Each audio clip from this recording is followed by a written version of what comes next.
La passion pour le matériel m'amène à chercher sans cesse le produit le plus abouti, quelle que soit la situation. Parfois je ne la trouve pas, ou je n'ai pas la chance de mettre la main dessus.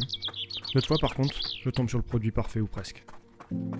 C'est un peu ce qui m'est arrivé juste avant de partir en Corse au printemps. Je vais vous présenter aujourd'hui le sac idéal pour vos aventures en off. Les courses sur plusieurs jours en autonomie, le marathon des sables et autres traversées chevaleresques.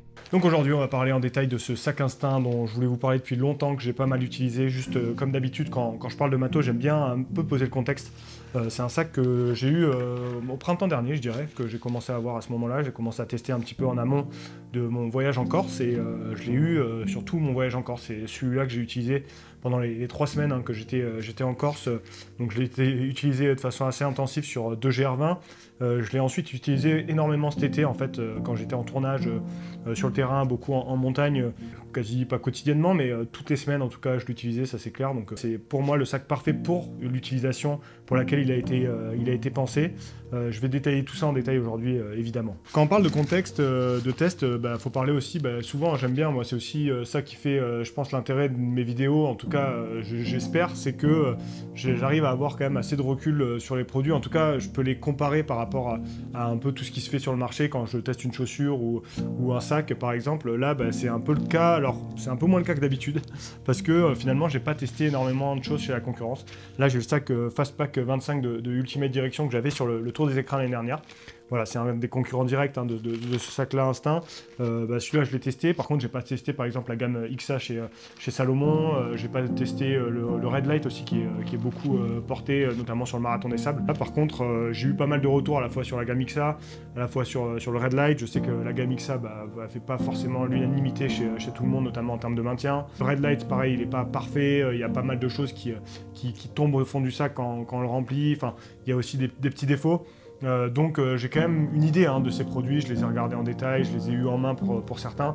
Je les ai pas portés et testés sur la longueur, contrairement à ce Fastpack 25 et ce sac Instinct, mais en tout cas voilà, ça me donne au moins une idée. Avant de rentrer dans le détail, vraiment dans le dur sur ce sac et rentrer un peu dans toutes les caractéristiques et tout mon avis aussi par rapport à ce sac-là, je voulais faire un petit crochet sur Instinct. Je vous en ai déjà quand même pas mal parlé sur la chaîne, sur le sac X 10 litres qui est sorti, il me semble, l'été dernier, que j'avais pu tester l'été dernier, puis je l'avais présenté dans cette série sur les sacs que j'avais faite.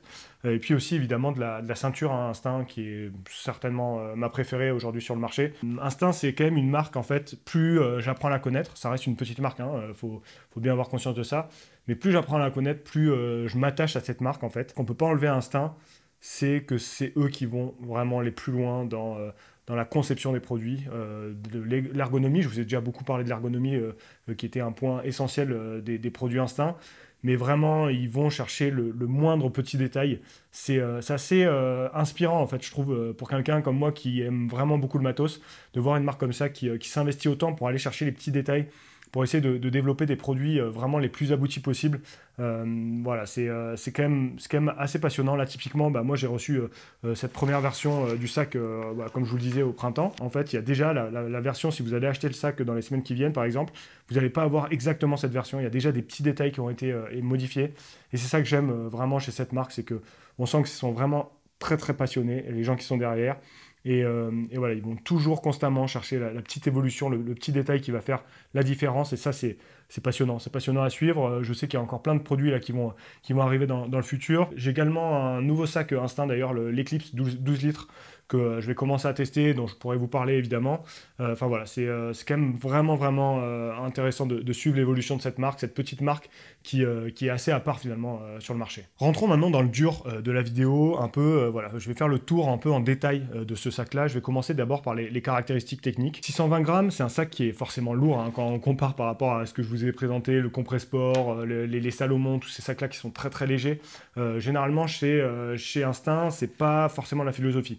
Alors ils ont aussi une gamme avec des sacs qui sont très légers, des 7 litres, même un 3 litres il me semble, qui doivent être très légers, que j'ai pas testé, mais qui doivent être très légers. Là pour le coup, forcément sur des sacs de ce type-là, pour l'utilisation qu'on va en faire, le poids, c'est important de le noter, 620 grammes, c'est pas du tout léger. Par contre, c'est pas un défaut en soi, limite c'est même plutôt une qualité. J'y reviendrai. Je veux faire une mention sur la qualité de fabrication et les matériaux qui ont été utilisés pour fabriquer ce sac-là. Derrière, on a tout un panneau qui est imperméable. Donc ça, c'est super intéressant parce que ça permet de protéger hein, les affaires, la partie principale où il y a nos affaires ou qu'on ne veut pas que ça soit trempé. Ça, c'est très intéressant. J'aimerais faire une petite mention aussi sur tout ce qui est sur toute la partie dorsale et les bretelles. Comme vous le voyez, c'est des mailles 3D qui sont très respirantes. Alors forcément, sur un sac, je vous disais que ça faisait 620 grammes, c'est un sac qui est lourd. On va beaucoup le charger généralement, donc forcément, quand on a ça sur le dos, quoi qu'il en soit, on va transpirer. Mais voilà, on va dire que ça permet de limiter la casse. Et franchement, c'est plutôt très confortable aussi, donc c'est aussi intéressant. De manière générale, c'est un sac, on sent que voilà, il y a eu de l'attention et que vraiment c'est haut de gamme. Hein. On sent que c'est haut de gamme. Forcément, le prix suit en conséquence. Hein. Ça, c'est clair, c'est un des sacs les plus chers. C'est le sac le plus cher que j'ai pu tester. À savoir aussi, j'aime bien le dire, à chaque fois je me répète là-dessus. C'est peut-être facile pour moi de dire ça dans le sens où souvent j'ai les produits, j'ai accès aux produits sans les acheter. Mais vraiment, sur un sac comme ça, avec ce prix-là, je pense que vous pouvez vous projeter sur quand même pas mal d'années. Hein. C'est vraiment sans la qualité de fabrication et vraiment rendez-vous. Donc, je l'ai testé vraiment de façon intensive. Ça m'étonnerait que quelqu'un qui l'achète l'utilise de façon aussi intensive que je peux l'utiliser. Et pour autant, il n'y a aucune usure pour le moment et je pense qu'il va tenir vraiment dans la longueur. Donc ça, c'est quand même intéressant. Donc, c'est un investissement que vous faites sur le long terme, hein, ça c'est clair. Petit mot aussi, le sac peut être acheté avec ou sans les flasques. Alors, sincèrement, moi je vous conseille de l'acheter plutôt sans les flasques. Généralement, vous avez déjà acheté des sacs avec des flasques. Vous pouvez très bien les utiliser sur ce sac-là ou même mettre des bidons. Vous pouvez acheter les flasques en plus, mais sincèrement, typiquement, moi je préfère les flasques de chez Salomon avec le bout qui est en plastique dur. Les flasques sont intéressantes dans le sens où elles font plus de 500 ml. Donc ça, pour un type de sac comme ça qu'on va prendre sur de l'autonomie, sur des courses à étapes, ça peut être intéressant. Maintenant, voilà, les flasques n'ont pas un intérêt majeur, hein, je dirais. Donc, si vous pouvez vous en passer, ça peut réduire aussi le coût de l'achat. Donc, ça peut être aussi intéressant là-dessus. Moi, c'est mon petit conseil. D'un point de vue de l'ergonomie, c'est un sac qui a énormément de rangement. Ça va être une de ses grosses qualités sur lesquelles je vais revenir. Mais je voulais faire un petit tour quand même rapidement du sac pour vous montrer un peu tous les rangements qui sont possibles sur ce sac-là. On va commencer par le devant du sac, où évidemment on a deux compartiments pour mettre des flasques, des bidons, jusqu'à deux bidons de 750 ml. Très intéressant pour de l'autonomie, hein. Ça va être pour ça qu'on va acheter ce sac-là. Et forcément, quand on part en autonomie, on a envie d'avoir aussi quand même des réserves importantes. Donc ça, c'est très intéressant. Deux réserves pour les flasques ou des bidons. Ensuite, on a deux poches zippées en dessous qui sont relativement grandes. Moi, généralement, je mets mon portable, ce genre de choses-là. Deux poches en plus par-dessus qui sont, elles, plus facilement accessibles. On va pouvoir mettre typiquement de la nourriture, des gants, ce genre de choses qu'on a envie d'accéder rapidement. Sur le dessus, on a encore deux poches zippées où on peut mettre des clés. Il y a également le sifflet qui est présent à l'intérieur, bien sûr. Donc vous voyez déjà sur cette partie avant, il y a énormément de rangements. On peut mettre, sincèrement, on peut mettre vraiment beaucoup de choses, hein, vraiment beaucoup de choses. Maintenant, quand je retourne le sac, il y a également beaucoup de rangements. Il y a cette partie centrale, hein, évidemment, la plus grosse poche que je vous disais imperméable, avec un revêtement un peu imperméable, qui est très grande. On peut mettre beaucoup de choses. Je vous montrerai un exemple tout à l'heure. Il y a par-dessus une autre petite poche, voilà, on peut glisser des choses encore une fois. Ce qui est intéressant, c'est que sur la partie basse du sac, il y a à la fois une poche kangourou et à la fois une poche un peu, on peut mettre des choses, on peut ranger des choses, accéder facilement. Donc il y a deux poches au lieu d'une. Généralement, on trouve seulement une poche kangourou ou seulement l'autre type de poche qu'on retrouve d'ailleurs sur le sac S-Lab de Salomon. Voilà, c'est un peu le même type de poche, sauf que là, elle est beaucoup plus grande. Donc ça, c'est vraiment intéressant. Et puis sur le dessus, là, c'est un peu aussi de la caractéristique de ce sac-là, c'est que ça va combiner à la fois tous ces rangements dont je vous ai parlé, plus un roll-top. Qu'on peut avoir l'habitude sur d'autres sacs. Alors le roll-top, il est quand même limité dans le sens où il ne va pas descendre tout le long du sac, mais il est là aussi pour avoir un espace modulaire en plus. Et ça, c'est vrai que c'est une des caractéristiques souvent d'Instinct de permettre d'avoir des choses un peu plus sur le haut du sac. J'y reviendrai sur l'équilibre global. On peut l'utiliser ou pas, ça c'est intéressant. Et puis il y a un dernier espace modulable, c'est une petite poche qui peut se clipser en plus si on en a besoin, qui peut ajouter une poche zippée en plus. Et une partie un peu filée, donc ça c'est intéressant, c'est vraiment quand on a besoin de prendre beaucoup de choses. Voilà, ça c'est toutes les poches qu'il y a sur ce sac là, vous voyez c'est quand même très conséquent et surtout c'est modulable, c'est ça qui est vraiment intéressant.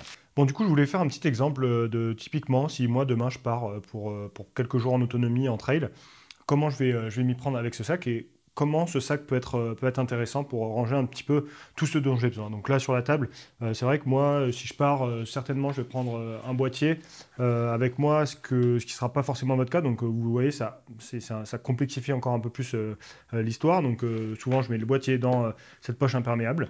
Et puis ensuite, voilà, j'ai du matériel qu'on peut prendre de toute façon assez classique, une petite doudoune, un petit duvet, un t-shirt de rechange, des flasques évidemment, une couverture de survie, de l'élasto au cas où, une frontale, même 2 frontales là-dedans, des gants imperméables, des bâtons, de quoi manger, un peu de crème anti-frottement.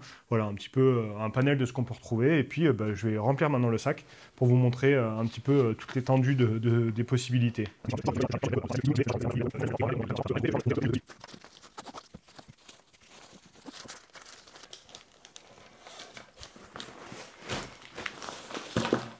Me voilà avec le sac maintenant, sur le dos, prêt à partir. Et franchement, en fait, on sent directement que le poids est super bien réparti sur le dos. Donc, vous voyez déjà, on sent que le maintien va être très bon. C'est intéressant. Voilà, je vous ai montré un petit peu en détail, typiquement quand je peux partir pour quelques jours, qu'est-ce que ça peut donner. Vous voyez que c'est quand même très intéressant. Et encore, hein, on peut encore bien plus le remplir que ce que je l'ai fait. Il y a encore de la place.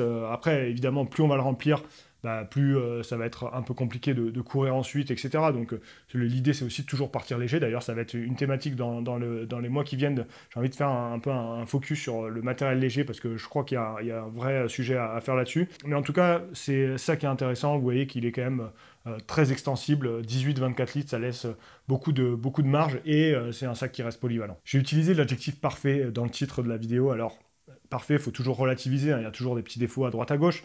Maintenant, vraiment, pour l'utilisation pour laquelle il a été pensé, c'est-à-dire, comme je vous disais, les aventures en off, voilà, les courses en autonomie, les courses par étapes type marathon des sables, ce genre de choses-là, c'est vraiment un sac qui est très très très abouti selon moi. Je vais vous expliquer un petit peu pourquoi moi je le trouve vraiment au-dessus de la concurrence, au-dessus du lot. Petit détail avant, c'est un sac qui est vendu en taille unique, donc ça peut être aussi un petit défaut parce que si vous êtes parmi les gens qui sont un peu aux extrêmes des profils, c'est très mince, très petit, très grand, que voilà, ça peut être un problème parce que forcément une taille unique, ça va être très modulable aussi, mais ça peut être aussi limitant si vous êtes vraiment aux extrêmes. Hein. Mais en tout cas, ça peut être aussi un point intéressant dans le sens où vous n'avez pas à trop vous soucier. Et ça veut dire surtout que c'est un sac qui est très modulable en termes d'adaptation aux morphologies. Ça c'est intéressant. Il y a beaucoup de lanières en fait sur le sac, notamment sur les flancs, qui sont très intéressantes pour moduler un peu la taille du sac par rapport à votre morphologie. Donc ça c'est un point qui est super important à garder en tête. Et ça me permet de faire le lien avec le premier point qui est selon moi vraiment majeur sur ce sac-là, c'est que le maintien est vraiment excellent pour un sac de ce type-là. C'est souvent le problème hein, sur ces sacs qu'on va utiliser pour ce genre d'aventure et pour ce genre de pratique, c'est le fait que plus on va le remplir, et forcément c'est des sacs qui sont lourds, souvent le maintien est assez mauvais, on va pas se mentir, on peut marcher sans trop de problème en montée, par contre dès qu'on va être en descente sur du plat, courir ça va énormément bouger. Et là, moi, je trouve que c'est sa grosse qualité qui va le différencier un peu du reste du marché, c'est qu'il est vraiment à la fois confortable et à la fois, toutes ces lanières dont je vous parlais, le système de maintien sur le devant du sac, fait que c'est un sac qui, malgré le fait qu'il soit rempli et très chargé, on va quand même pouvoir continuer à courir avec. Et ça fait toute la différence selon moi. Un autre point qui est en lien avec ce premier point sur le maintien, c'est l'ergonomie, le confort de manière générale. Je vous ai un petit peu présenté toutes les possibilités de rangement, etc. sur ce sac-là. Et en fait, au-delà du fait que c'est intéressant pour compartimenter un peu ses affaires, ça a aussi un vrai intérêt d'un point de vue du confort et du maintien, c'est qu'on va pouvoir répartir le poids de façon homogène. Et ça, c'est un point super important sur ce genre de produit-là. Pour que le maintien soit au rendez-vous, il faut aussi pouvoir réguler le poids et mettre le poids un petit peu de façon homogène partout, devant, beaucoup mettre devant, mettre derrière, un peu sur toute la partie dorsale. C'est aussi un gros avantage de ce sac-là, c'est qu'on va pouvoir moduler comme ça et vraiment être beaucoup plus équilibré que sur d'autres sacs du marché. Enfin, dernier gros point fort que j'adore avec ce sac-là, c'est sa polyvalence. Vous l'avez vu dans le titre, hein, 18-24 litres déjà, je vous ai montré qu'il était modulable, donc ça c'est intéressant. On va pouvoir le prendre à la fois pour des grosses sorties. Alors, c'est pas fait pour partir sur ultra, hein, typiquement un UTMB, je vais pas prendre ce sac-là, c'est trop lourd, c'est un peu oversize, hein, comme on le dit. C'est clair que c'est plus fait pour partir au moins sur 2 jours. ça c'est clair. Alors moi je l'utilise beaucoup pour le travail aussi parce que avec mettre le boîtier, mettre le matériel photo, c'est super intéressant. Mais on va dire que dans une utilisation normale, ça peut être aussi, voilà, c'est plutôt dès qu'on va partir sur plutôt 2 jours et dès lors qu'on va partir on peut partir sur 2 jours avec 18 litres, ça va être largement suffisant. Par contre, si on part sur une semaine typiquement ou sur un marathon des sables, là le fait d'avoir 24 litres, ça peut être vraiment mieux. Donc voilà, déjà il y a une polyvalence d'un point de vue de la taille du sac et de l'utilisation, donc ça c'est intéressant. Et ensuite ça va être aussi une polyvalence sur les pratiques. Typiquement moi c'est ça que je l'ai beaucoup utilisé plutôt sur des parties trail, marche, on va dire marche rapide, trail. Maintenant je pense que ça peut être un très bon sac aussi pour le vélo. Typiquement je l'ai aussi utilisé un petit peu en VTT électrique sur certains tournages, c'est top. Je peux aussi l'utiliser, à mon avis, je vais beaucoup l'utiliser en ski cet hiver, hein, parce que il y a de quoi accrocher un piolet, une pelle, mettre le matériel de sécurité. Et donc ça peut être un super sac aussi pour le ski à pied. Alors il n'y a pas de système forcément pour accrocher les skis, donc ça peut être limitant à voir. D'ailleurs, je vais un petit peu étudier la question, je vais un petit peu leur en parler pour voir ils avaient pensé à ça. Mais en tout cas, pour le reste, ça peut être un sac super intéressant. Donc vous voyez, vous l'achetez pour pas qu'une pratique, vous pouvez l'acheter pour diverses pratiques, ça c'est vraiment bien. C'est comme ça que se conclut cette vidéo. J'étais très content de vous présenter ce sac-là, qui est vraiment un sac vraiment ultime pour moi, dans l'utilisation pour laquelle il a été imaginé. Vraiment, je pourrais pas vraiment m'en passer, et sincèrement, si vous cherchez un sac de ce type, il y a le Marathon des Sables qui est là dans pas longtemps. Il y a d'ailleurs, je crois qu'il me semble qu'il est disponible de nouveau. Il a été longtemps en rupture de stock sur le site Insta, il me semble qu'il est de nouveau disponible. Donc franchement, ça peut être un super choix si vous cherchez un sac de ce type-là. Vraiment, je suis vraiment convaincu par ce sac, et je suis très pressé de voir ce que va faire Instinct dans le futur, parce que comme je vous le disais en introduction, c'est une marque qui m'inspire et qui me fait aimer le fait de suivre un peu l'actualité matos dans ce milieu-là, parce que ils sont toujours en train d'innover, donc ça c'est top. Nous on se retrouve très vite pour une prochaine vidéo, et d'ici là, prenez soin de vous. Allez, ciao à tous.